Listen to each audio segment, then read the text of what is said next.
3:00 ng madaling araw tumatakbo ang batang yon, duguan ang paa, may hawak na lubid sa isang kamay, at sa kabilang kamay isang ahas. Buhay! Humihis! Sa ganitong mga kwento nagsisimula ang usapan sa mga baryo, usapang binubulong lang kapag gabi, sa likod ng mga saradong bintana, sa ilalim ng kupas na ilaw. Isang kwento ng batang mahirap, iniwan ng magulang, itinakwil ng lipunan, pero may dala raw sumpa o biyaya. Si Rol, 12 anyos lang nang una siyang mapansin sa baryo ng San Vicente. Payat, maitim, laging tahimik. Isang batang palaging may pasa sa katawan, putol ang tsinelas, at laging naglalakad mag-isa. Wala siyang nanay. Wala siyang tatay. Ayon sa matatanda, iniwan daw siya ng ina sa paanan ng simbahan, balot sa banig, may kagat ng hayop sa braso. Sa simula, inampon siya ng isang matandang lalaki na tahimik lang kung mamuhay, si Mang Tino, ang basurero ng bayan. Marami ang takot sa kanya. Laging lasing. Pero si Rol, tiniis ang buhay doon. Walang kuryente, walang maayos na higaan. Ang tanging laruan niya lang ay isang sirang tansan na pinapakintab niya gamit ang buhangin. Pero kahit ganoon, hindi niya kailanman inireklamo ang buhay. Tahimik lang siyang naglalakad sa tabing ilog, nag-uwi ng mga lumatsirang bagay, pinaglalaruan sa kanyang munting mundo. Hanggang isang gabi, nagsimula ang pagbabago. Una, may nakita raw ang ilang bata sa gubat, isang batang may liwanag ang mata. Hindi flashlight. Hindi cellphone.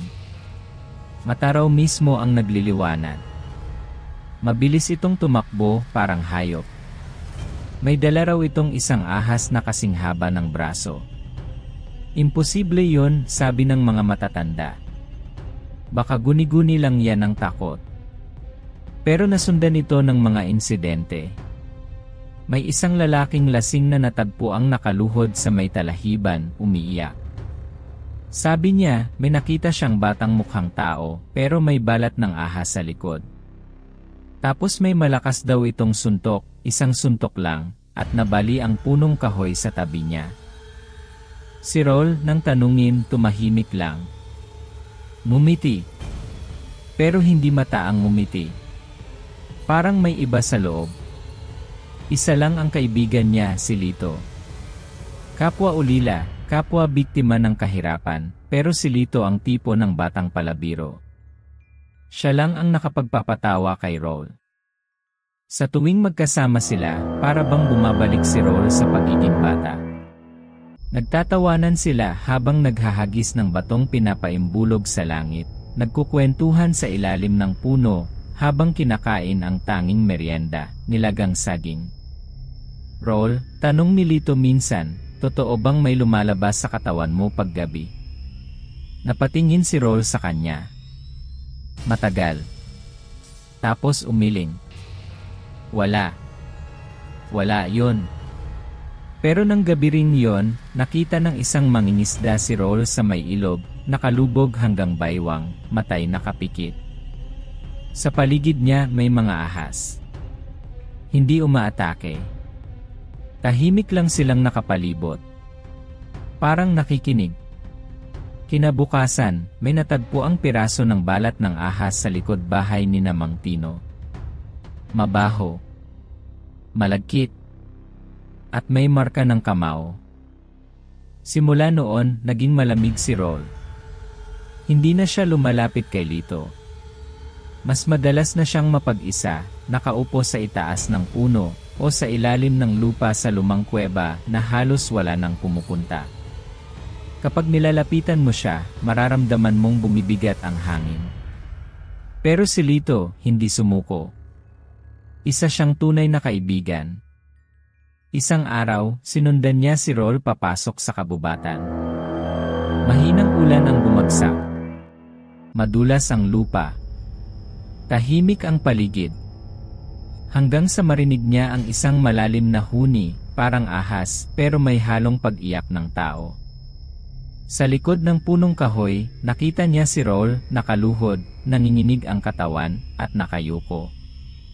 Sa harap niya, may bilog na guhit sa lupa, parang sining na gawa sa dila ng ahas. Tapos biglang bumangon si Roll. Tumalikod. Nakatitig. At sa unang pagkakataon, nakita ni Lito ang totoong mata ni Roll. Hindi mata ng bata. Mata ng isang nilalang na hindi mo alam kung dapat katakutan o kaawaan. Bakit mo ako sinusundan? Bulong ni Roll, mababa pero malinaw kahit sa ingay ng ulan. Kaibigan kita, sagot ni Lito, nanginginig. Kahit ano ka pa. Ngumiti si Roll dahan-dahan. Pero biglang tumigil ang hangin. Tumigil ang ulan. At mula sa lupa, may umusli, isang dila. Mahaba. Buhay. At dahan-dahang umikot sa paa ni Lito. Hindi ako ang pinanganak na may ganito, bulong ni Roll. Ibinigay ito sa akin. Pinasa. At ngayong gabi babalik sila. Sino?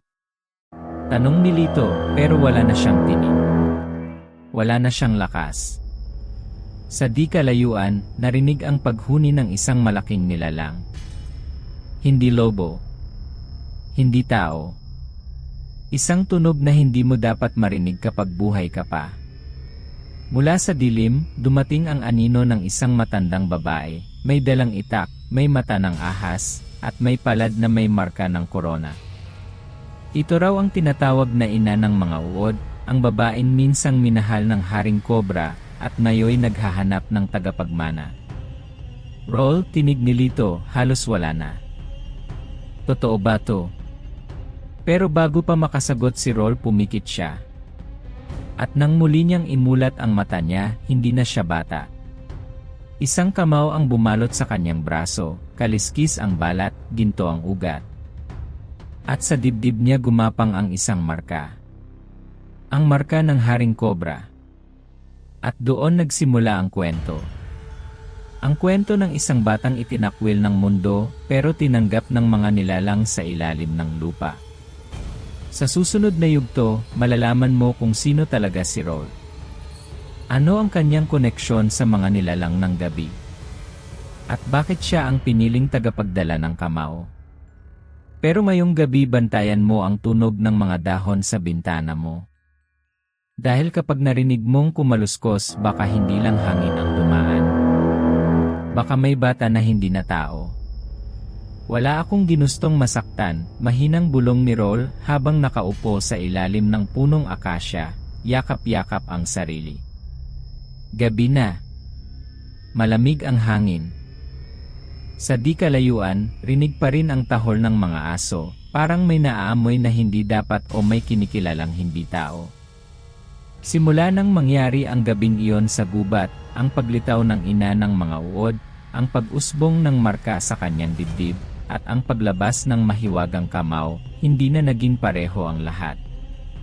Kahit si Lito, ang kaisa-isang kaibigan niya, ngayon ay parang natatakot na.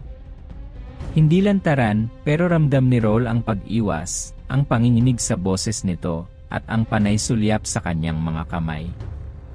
Hindi ikaw ang kaibigan kong kilala ko noon, Roll, yan ang huling sinabi ni Lito, bago ito tuluyang lumayo. At sa bawat araw na lumilipas, lalong dumarami ang mga tanong sa kanyang isipan. Bakit siya? Anong koneksyon niya sa mga nilalang ng gabi? At sino nga ba talaga ang kanyang ina?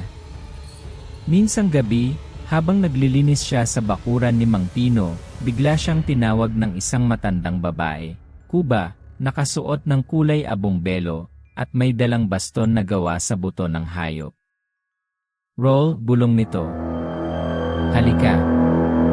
Hindi niya alam kung bakit pero sumunod siya. Parang may hatak sa tinig ng matanda. Dinala siya nito sa isang lumang kuweba, tago sa likod ng bangin, na ayon sa mga matatanda ay bawal pasukin ng sinumang buhay. Dito ka isinilang, bata, sabi ng matanda. At dito rin natapos ang buhay ng iyong ina. Napasinghap si Roll. Siya ay hindi tao at hindi rin hayop. Isang mutya ng dalawang mundo, anak ng isang diwata at ng haring kobra. Hindi makapaniwala si Roll. Pero habang pinagmamasdan niya ang loob ng kuweba, napansin niya ang mga ukit sa pader, larawan ng ahas na may pakpak, ng babaeng may buhok na parang alon, at ng isang batang may kamaong may apoy. Ang kamaong iyan sayo ay hindi simpleng lakas, bulong ng matanda. Iyan ang kamao ng haring kobra, tagapag-ingat ng huling mutya ng langit lupa. At mula sa loob ng kanyang baston, inabot ng matanda ang isang maliit na bagay, isang lumang kabibe, kulay itim at berde, parang nabubuhay sa ilalim ng liwanag. Alagaan mo to, dito nakatago ang huling hininga ng iyong ina. Kapag dumating ang panahon ng pagtatapos, ito ang magsasabi sa iyo ng totoo mong pangalan. Totoo kong pangalan? Hindi Roll ang ibinigay sa iyo. Ang tunay mong ngalan ay Dakulon, nangangahulugang anak ng dalawang sumpa. Hindi maintindihan ni Roll ang lahat. Parang sabay-sabay na gumugulo ang kanyang isip, puso, at kaluluwa. Ang katahimikan na taglay niya buong buhay, ngayon ay pinapalitan ng isang bagay na mas malalim, mas madilim. Pero sa halip na yakapin ang kapangyarihan, umatras siya. Hindi ko ito ginusto. Gusto ko lang ng tahimik na buhay. Kaibigan. Katahimikan. Hindi sumpa, hindi ahas, hindi kamao. Umiti ang matanda, mapait. Ganyan din ang nanay mo. Pero kapag isinilang ka ng dilim at liwanag, hindi ka na pwedeng umatras. Habang naglalakad pa uwi, dama ni Roll ang bigat ng kabibe sa kanyang bulsa. Maliit lang ito pero parang may dalang daan-daang taon ng kwento, luha at lihim. Kinabukasan, nagsimula siyang pansinin ng mga tao. Yan yung batang may ahas, sigaw ng isang matandang babae sa palengke. May dala raw sumpa. Ipaalay na yan sa pari. Umalis ka dito, Roll, sigaw ng isa. Baka ikaw ang dahilan kung bakit nagkakasakit ang mga alaga namin. Pati mga bata nagsimula ng manakit. Binato siya ng bato, ng prutas, ng basura. Pero si Roll nanatiling tahimik. Hanggang isang gabi, may lumitaw sa kanyang panaginip, isang nilalang mula sa ilalim ng ilog. Balat nito'y parang kaliskis ng bangus, mata ay berde, at boses ay parang himig ng lumang awit. Roll, tinig nito, ang totoong panganib ay hindi ikaw kundi siya, ang aswang na nagtatago sa anyo ng isang tao. Isa siyang dating alagad ng haring kobra na nagtaksil.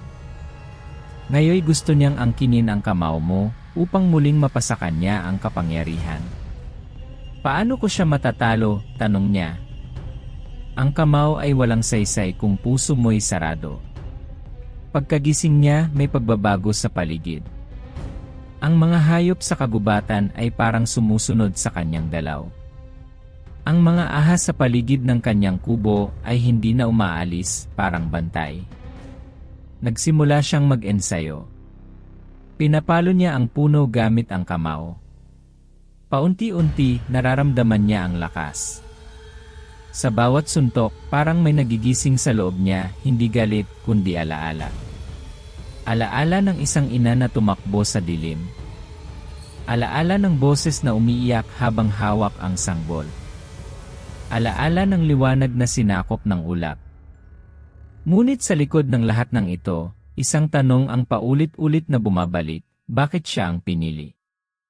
At ano ang kailangan niyang isakripisyo para manatiling tao, kung siya mismo ay nilalang ng hindi pangkaraniwan? At habang lumalalim ang gabi, habang dumarami ang anino sa paligid, may nagmamasid sa kanya mula sa malayo. Isang lalaking nakaitim, may taling buto sa leg, at may mga matang pula sa dilim. Hindi niya kaibigan. Hindi niya pamilya. Siya ang dating tagapagdala ng kamao. At ngayong gabi babalik siya para bawiin ang trono. Madilim ang langit. Ang mga ulap ay mabigat, parang may gustong bumagsak na hindi ulan kundi isang lihim na matagal nang tinatago ng langit sa lupa. Sa ilalim ng isang lumang punong balete, nakaupo si Roll, pinipigil ang sariling mapaiyak. Mahigpit niyang hawak ang itim na kabibe, ang huling alaala ng isang inang hindi niya man lang naalala. Bakit ako iniwan? Minsan lang niya ito tanungin sa sarili. Pero ngayong alam na niya ang totoo, na anak siya ng isang diwata at ng haring kobra, na isinilang siya para dalhin ang isang sumpa o kapangyarihan, mas lalo niyang nararamdaman ang bigat sa puso niya. Kung importante ako, bakit hindi nila ako ipinaglaban? Tumayo siya, nilakad ang daan pauwi, mabagal, mabigat ang bawat hakbang. Hangin lang ang kausap niya. Pati si Lito, ang tanging kaibigan niya, ay hindi na nagpapakita. Minsang nakita niya ito sa palengke, umiwas lang ito ng tingin at sumama sa ibang bata. Sakit iyon na mas matalim pa sa kamao niya. Dahil anong silbi ng kapangyarihan kung wala kang ni isang taong magtiwala? Isang gabi, habang natutulog si Roll sa munting barong-barong na iniwan ni Mang Tino bago ito tuluyang nawala, may narinig siyang tunog. Mahinang pagkaluskos. Akala niya'y dagalang o hangin.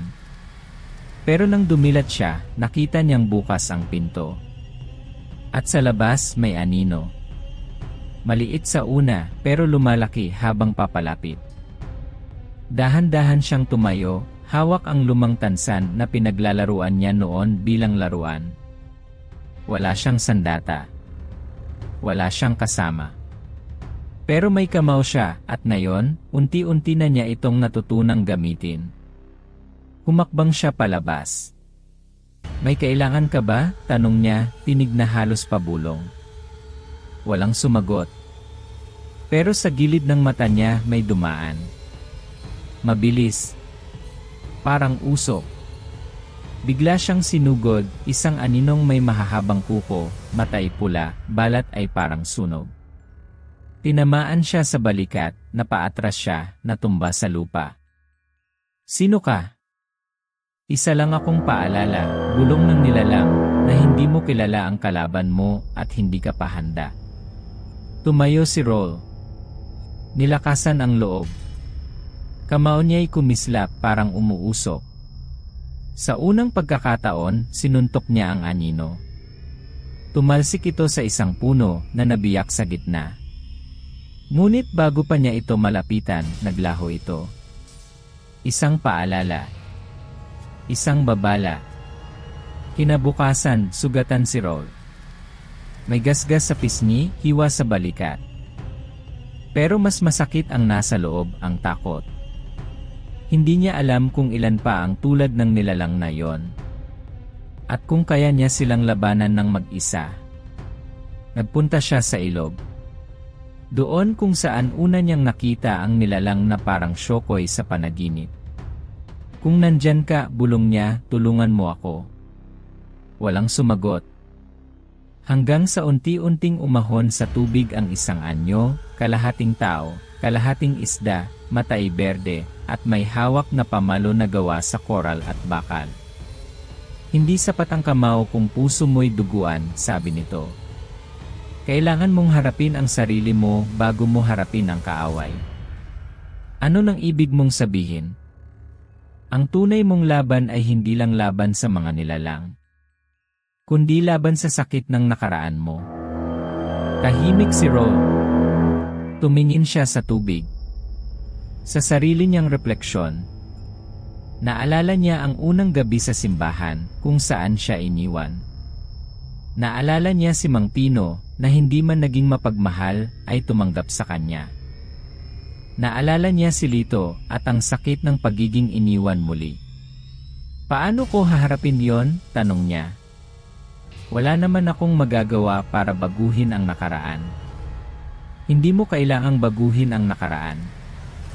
Kailangan mo lang itong tanggapin. Dahil kapag natanggap mo ang sakit, magiging lakas ito. Umalis ang nilalang. Iniwan siyang mag-isa. Pag-uwi niya, sinalubong siya ng isang mas malalim na takot. Ang kanilang maliit na baryo ay tila binabantayan ng mga matang hindi mo nakikita, mga aso na tahol ng tahol, mga manok na ayaw matulog, at mga ilaw na kusa na lang namamatay. Isang gabi, sinugod ang bahay ni Aling Rosa, isang matandang albularya na sinasabing may kaalaman sa mga nilalang. Walang bakas ng pumasok. Pero ang loob ng bahay niya ay wasak. At sa dingding, may sulat na dugo, babalikan ka namin, anak ng kobra. Pinagtinginan na si Rol ng buong baryo. Iba na ang tingin nila. Hindi na lang takot. Galit na. Dahil sa'yo, nadamay si Aling Rosa, sigaw ng isa. Ipaalis na yang bata sa lugar natin. Hindi na niya kinaya. Tumakbo siya papuntang gubat, durog ang damdamin. Sa gitna ng dilim, sumigaw siya. Ayoko na. Ayoko na sa kapangyarihang to. Ayoko na sa sumpang to. Humagulgol siya. Hanggang sa maramdaman niyang may lumapit. Hindi tao. Hindi hayop. Isang malamig na hangin, boses ng isang babae. Anak, napatigil siya. Tumingin sa paligid. Nanay. Walang sagot. Pero ang kabibe sa kanyang bulsa ay kumislap. Kapag dumating ang panahon, bibigyan ka nito ng sagot.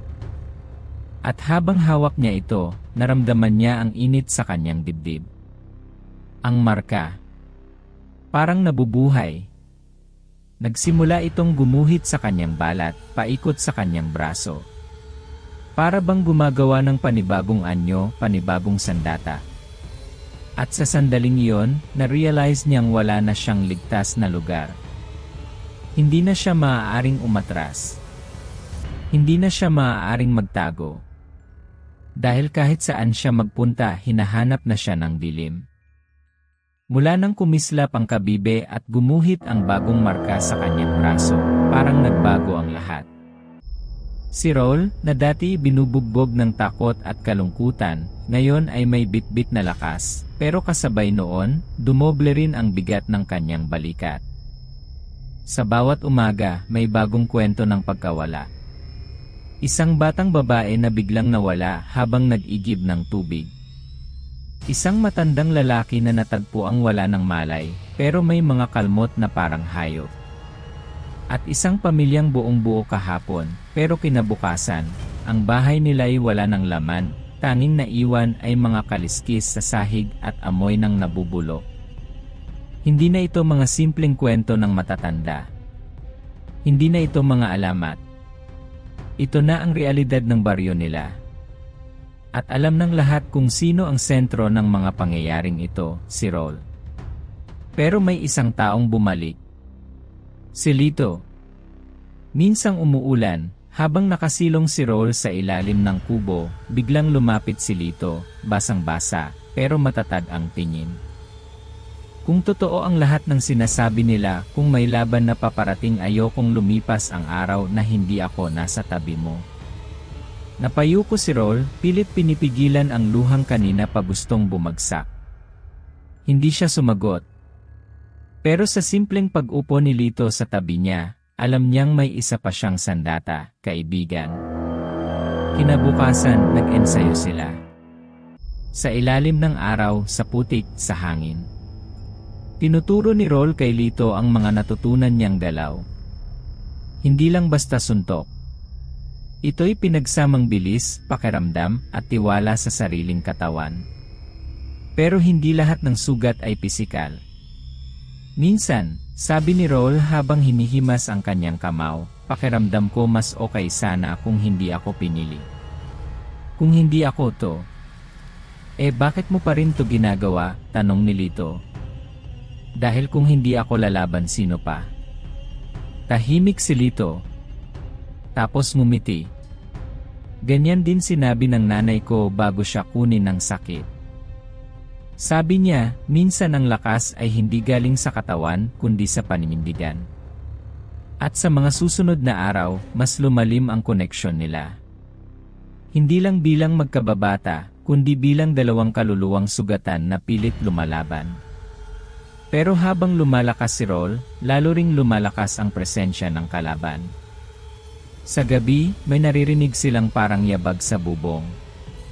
May amoy na parang nasusunog na balat. At isang gabi, nakita nila mismo, sa may palayan, ang isang nilalang na lumulutang sa ere. Balot ito ng itim na tela, walang mukha, pero may mata sa dibdib. Sumigaw si Lito. Hinawakan siya ni Roll, pinrotektahan ng kamao. Pero hindi sila sinugod. Tumingin lang ang nilalang sa kanaglaho. Parang gustong sabihin, malapit na. Mas lalo silang nag-ingat. Pati ang mga bata sa baryo, tinuruan nilang huwag nang maglakad mag-isa. Pero kahit anong gawin nilang paghahanda, ramdam nilang hindi sapat. Isang gabi, habang naglalakad pa uwi si Lito, inabutan siya ng malamig na hangin. Sa likod niya, isang anino. Malaki. Matangkad. May mahahabang kuko. Hindi siya makasigaw. Parang may pumigil sa kanyang lalamunan. Tumakbo siya. Puno ng takot. Pero bago pa siya maabutan, may humarang. Si Roll. Kamao niyang may apoy ang tumama sa lupa. Nagliyab ang paligid. At sa unang pagkakataon, nakita nila ang tunay na anyo ng isa sa mga kalaban, isang alagad ng taksil na aswang. May dalawang mukha. Isa sa harap, isa sa likod. At ang dilay parang ahas. Hindi ka pa handa, sabi nito. Kahit hawak mo ang kamao, hindi mo kayang protektahan ang lahat. Tumawa ito, parang nagkakandaraot. Tapos bigla na lang naglaho sa usok. Niyakap ni Roll si Lito. Pasensya na nadamay ka na rin. Ngumiti si Lito kahit nanginginig. Kung dito ako mamamatay okay na, basta kasama kita. Hindi nila alam kung kailan mangyayari ang totoong laban. Pero unti-unti na itong papalapit. Ang mga hayop sa kagubatan ay umiiwas na sa lugar nila. Ang mga gabi ay mas mahaba. At ang hangin ay mas malamig kahit tag-init. Sa panaginip ni Roll, paulit-ulit ang imahe ng isang babae, hindi ang diwata, hindi ang ina ng mga uod. Isa itong bagong nilalang, may balat ng itim na buhangin, may mga matang pula, at sa ulo'y may korona ng mga kalansay. Ito raw ang tinatawag na anak ng takip silim, tagapagmana ng kadiliman na nais bawiin ang kamao ng Haring Kobra. Siya ang darating. At sa kanyang pagdating kailangan ng pumili si Roll. Tatakas ba siya sa kapalaran? O yayakapin ito kahit ang kapalit ay ang huling piraso ng kanyang pagkatao bilang tao? Pero ngayon, wala pa sa kanya ang sagot. Wala pa ang tapang. Wala pa ang tiwala sa sarili. Ang meron lang siya, isang kamao, isang kabibe, at isang kaibigang nananatili kahit hindi na siya simpleng bata. At sa dilim ng gabi, habang naghahanda silang muling mag-ensayo, narinig nila ang isang sigaw mula sa kabilang baryo. Isang babaeng umiiyak. Isang batang humihingi ng tulong. At sa himpapawid may umiikot na nilalang. Walang mukha. Walang puso. Pero may layunin, kunin ang tagapagmana ng kamao. Isang linggo na mula nang huling umatake ang nilalang sa palayan, pero hindi pa rin matahimik ang paligid. Parang may nakaambang bagyo, hindi ulan, hindi hangin, kundi isang bagay na hindi mo makikita pero mararamdaman mo sa kalamnan, sa batok, sa ilalim ng balat. Tahimik ang baryo. Masyado ng tahimik. Si Roll at Lito, araw-araw nang nag-ensayo. Sa ilalim ng araw, sa gabi, kahit pamasugat, kahit pagod. Alam nila, hindi nila pwedeng hintayin pa ang susunod na atake. Pero habang lumalalim ang gabi, may isang bagay na bumabagabag kay Roll. Si Lito. Mula nang bumalik ito, parang may nagbago. Palatawa pa rin siya minsan. Palagi pa rin siyang nandoon tuwing kailangan ni Roll ng lakas ng loob. Pero may mga sandaling nagiging tahimik ito, parang may iniisip na hindi niya masabi. Isang beses, habang natutulog si Rol, nagising siya sa tunog ng paglakad. Si Lito. Nakalakad papalayo, bitbit ang isang sako. Nagtaka si Rol. Sinundan niya ito, dahan-dahan, hanggang sa makarating sa lumang abandonadong bahay sa gilid ng ilog. Doon niya nakita ang hindi niya inaasahan. Sa loob ng bahay may altar. Pero hindi altar ng santo. Altar ng isang nilalang, itim ang imahe, may mata sa noo, at may mga kandilang berdeng apoy. At si Lito nakaluhod sa harap nito. Patawad, bulong ni Lito. Wala akong magawa. Hindi ko kayang tanggihan. Ayokong may masaktan pa na paatras si Rol. Tumama ang likod niya sa kahoy, lumangit-ngit ito. Nilingon siya ni Lito. Nagkatinginan sila. Tahimik. Pareho silang hindi alam ang sasabihin. Rol, bakit? Hindi ko ito ginusto. Nilapitan siya ni Lito, nanginginig. Nung una, tinakot nila ako. Sinabi nilang kung hindi ko susundin ang utos nila, ikaw ang kukunin nila. Ano ng utos? Hindi ko alam sa simula. Sabi lang nila, bantayan kita. Alamin kung kailan lalabas ang buong kapangyarihan mo. Pero habang tumatagal, habang mas nakikilala kita, lalo kung hindi kayang ipagkanulo ka. Napaluhod si Rol. Mas masakit pa ito sa lahat ng sugat na natamo niya. Ang tanging taong pinaniwalaan niya, pinaghirapan niyang pagkatiwalaan, ulit may itinatago palang lihim. Minsan gusto ko nalang mamatay, bulong ni Lito. Pero kung kaya mo pa akong patawarin, lalaban ako sa kanila. Tahimik si Rol. Tumayo siya. Tumalikod. Umalis ka na muna. Hindi ko alam kung kaya pa kitang pagkatiwalaan. Pero hindi ko rin kayang mawala ka. Umalis si Lito. Naiwan si Rol sa loob ng madilim na bahay. Sa altar, napansin niyang may isang sulat, lumang papel, at sa gitna'y may sulat kamay. Ang tunay na tagapagmana ng kamao ay hindi tagapagtanggol, kundi tagapagbukas ng pinto. Napalunok si Rol. Ano nang ibig sabihin nun? Hindi pa siya tapos mag-isip nang biglang lumindol. Mahina lang, pero sapat para gumalaw ang mga upuan. Lumipad ang mga kandila sa altar. At sa isang iglap, nabiyak ang sahig. Mula roon, may usok na itim ang lumabas. Mabaho.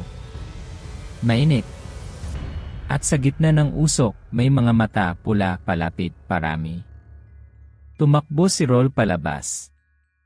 Sa labas ng bahay, bumungad sa kanya ang isang nilalang na may 4 na braso at katawan ng ahas. Hindi mo ba alam, sabi nito habang gumagapang sa lupa. Hindi ikaw ang ipinadala para magsara ng pinto. Ikaw ang susi.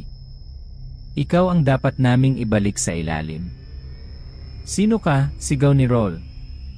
Ako ang tagapangalaga ng lihim.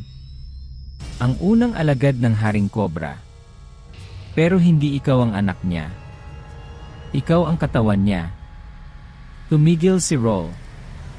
Parang lumabo ang mundo. Ano nang ibig mong sabihin? Ang huling hininga ng Haring Cobra, bago siya mamatay, ay inilagay sa sinapupunan ng isang diwata. Ikaw iyon, Rol. Hindi ka anak niya. Ikaw mismo ang muling anyo niya. Nanginig si Rol. Hindi lang siya tagapagdala ng kamao. Hindi lang siya tagapagmana. Siya mismo ang nilalang na kinatatakutan noon, ang hari ng mga ahas, ang nilalang na minsan nang binalak sirain ang balanse ng dalawang mundo. At ngayon, ang katawang iyon ay nagigising na. Napakapit siya sa dibdib. Mainit. Parang may gumagapang. Ang marka sa kanyang braso ay nagiging mas malaki, umaabot sa leg. Tumakbo siya pauwi. Sa kanyang bahay, sinalubong siya ni Lito. Sugatan nito, namumutla. Roll, may dumating, pinuntahan nila ang baryo, hinahanap ka. Sabay silang napatingin sa langit. Ang ulap ay kulay abo. May naglalakad sa ere. At sa likod ng anyo, isang pulang buwan, bilog, maliwanag, parang mata ng isang Diyos na matagal nang natutulog. Ito na ang simula. Ngunit isang tanong ang pumipintig sa puso ni Roll. Kung siya mismo ang pinanggalingan ng kadiliman, paano niya ito lalabanan? Umiikot ang mundo. Hindi dahil sa pagod, kundi dahil sa bigat ng lahat. Ang katawan ni Roll ay nanginginig, hindi sa takot, kundi sa dami ng tanong na hindi na niya alam kung sasagutin pa ba o tuluyan na lang niyang tatanggapin. Sa harap niya, ang langit ay kulay dugo. Ang pulang buwan ay nakabitin sa itaas, parang matang matagal nang nakapikit at ngayoy nagising para saksihan ang wakas ng dalawang mundo. Sa ilalim ng buwan, nakatayo ang nilalang. Hindi na ito anyong tao. Mas mahaba na ang mga braso, ang balat ay tila gawa sa abo, at ang mga mata walang saysay ang kulay. Itim. Walang buhay. Pero sa likod ng anyo, naroon pa rin ang tinig ng tagapagligtas na minsan ay inakala nilang darating. Isang dating alagad ng Haring Cobra na ngayoy gustong angkinin muli ang kapangyarihan, gamit si Roll mismo.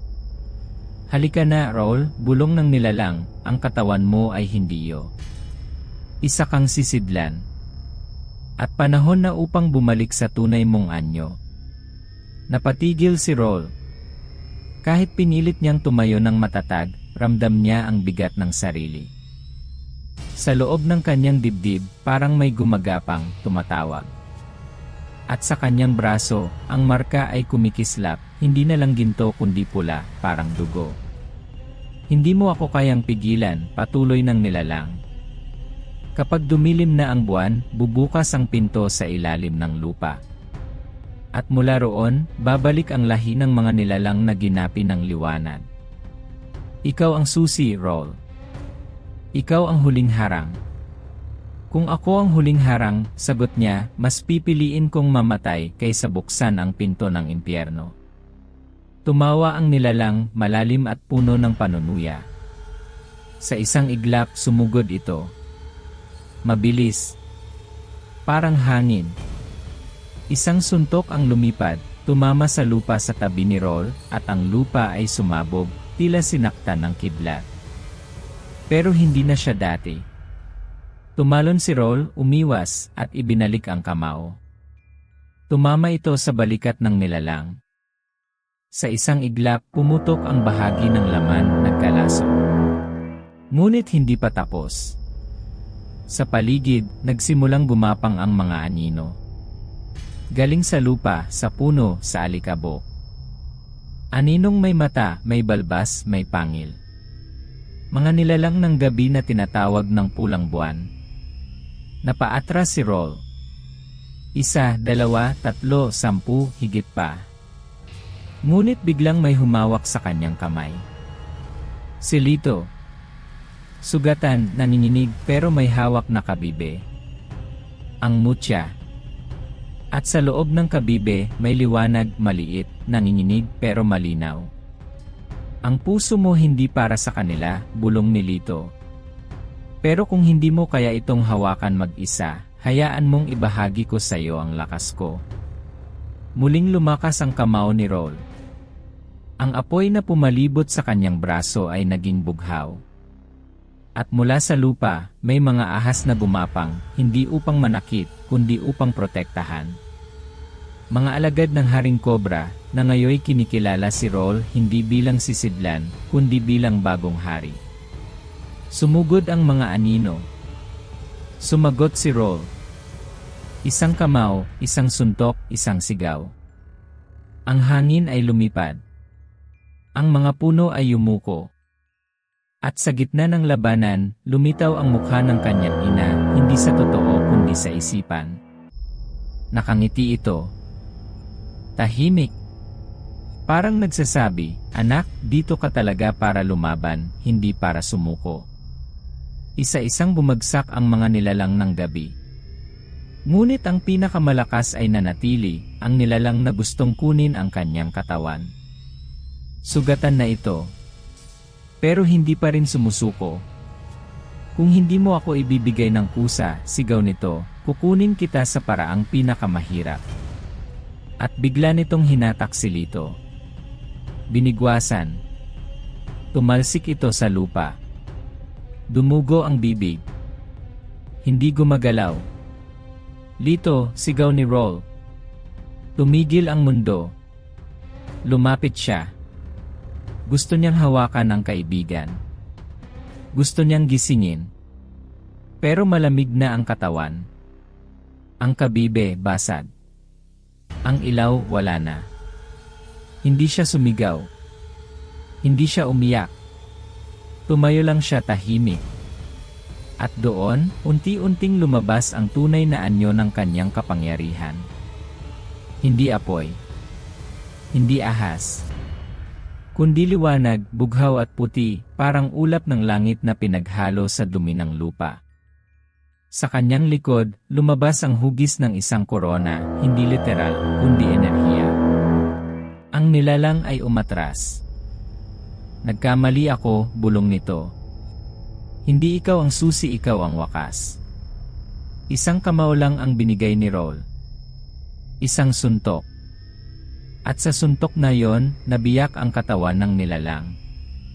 Naglaho ito sa alikabok, kasama ng pulang buwan na unti-unting nawala. Tahimik ang gabi. Wala ng anino. Wala ng bulong. Ang langit ay nagliwanag na parang umaga. Pero si Roll na natiling nakaupo sa tabi ni Lito. Hinawakan niya ang kamay nito. Mahigpit. Parang gusto niyang sabihin, kasama pa rin kita. Maya-maya, umihip ang hangin. Mula sa basag na kabibe, may lumabas na sinag, maliit, umiikot. Dumampi ito sa dibdib ni Lito. At unti-unti gumalaw ang kanyang daliri. Roll na paluha. Akala ko, hindi pa tapos, bulong ni Lito, mahinang mahina. Hindi kita kayang iwan. Mumiti si Roll habang pinipigilan ang luha. Pero bago matapos ang gabing yon, bago pa nila akalaing tapos na ang lahat, may isang huni silang narinig sa hangin. Hindi hayop. Hindi tao. Isang tinig. Muling magbabalik ang anak ng takip silim at sa susunod, hindi isa kundi dalawa ang babawiin. Napatingin si Roll sa kabibe. Wala na ito. Pero ang marka sa kanyang kamay na natili.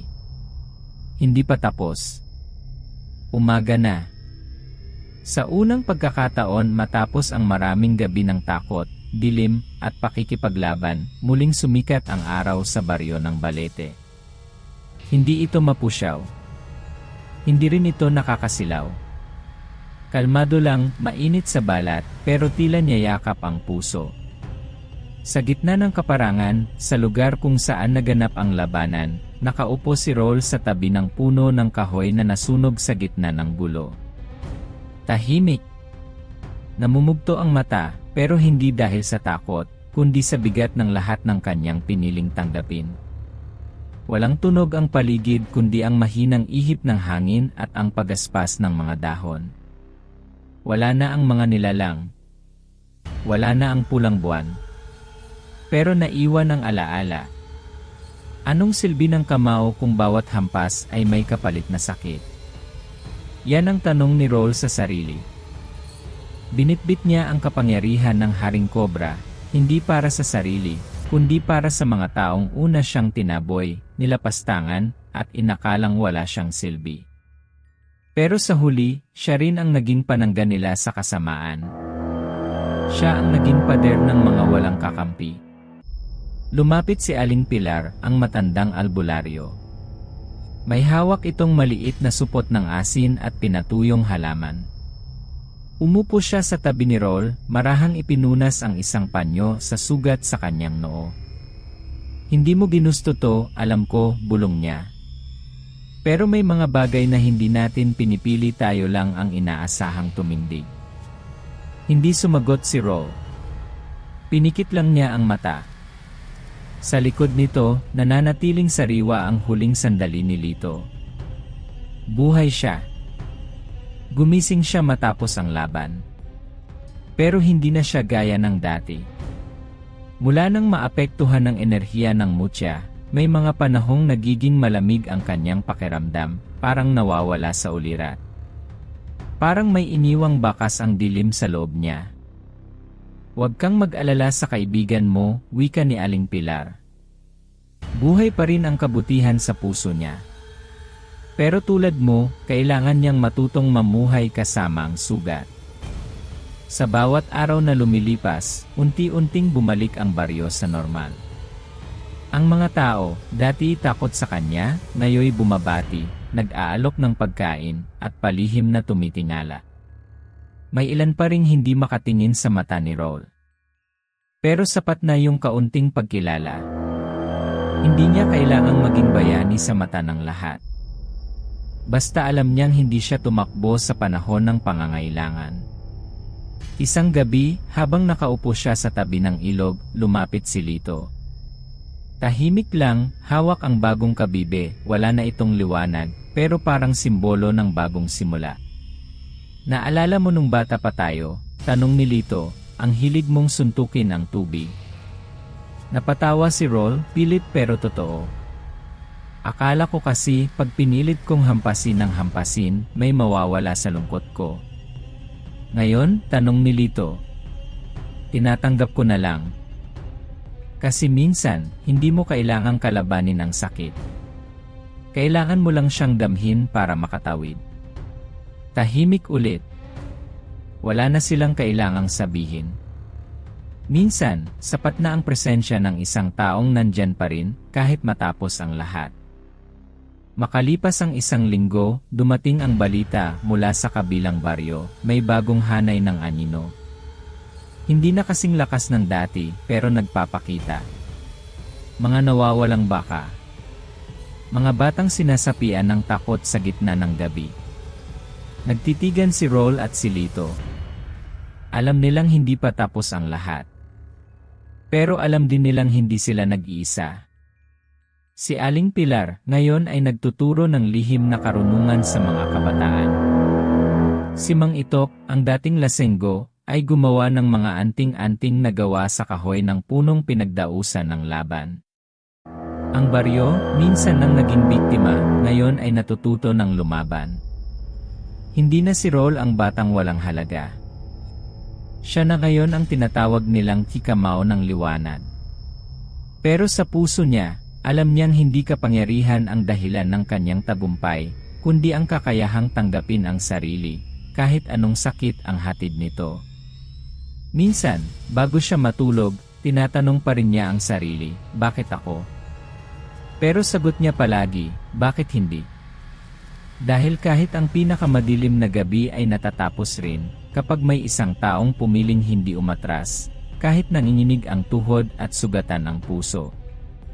At sa likod ng lahat, natutunan niya ang pinakamahalagang aral, ang tunay na kamao ay hindi lang para manakit. Ito'y para panghawakan ang mga nawawalang pag-asa, pangakong nasira, at paniniwalang muntik ng mamatay sa gitna ng dilim. At kung darating man muli ang gabi, alam ng baryo ng Balete kung sino ang babangon. Dahil minsan, ang pinakamalambot na puso ay nasa likod ng pinakamalakas na kamao.